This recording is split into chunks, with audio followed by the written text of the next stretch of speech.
Preventing parole. A family in our area is trying desperately to keep a murderer locked up.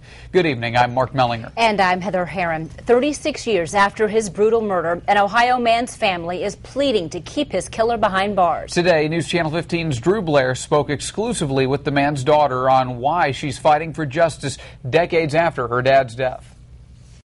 Angie Lyon will never know her father. Family meant everything to him, from what I've been told, and that's the only thing I have is what family members and friends that knew him could tell me. She was just 6 weeks old the day her dad died at the hands of another man. He took that away from me.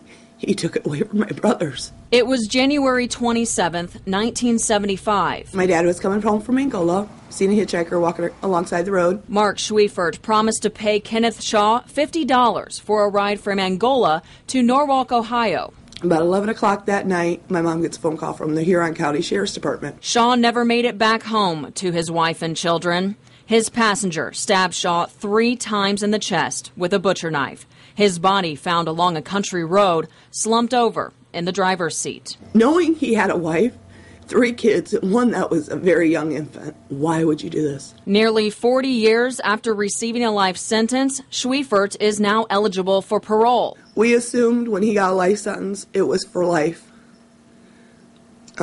which we assumed wrong. Shaw's family says it's prepared to do anything possible to prevent that release. So why don't you think he deserves to be free?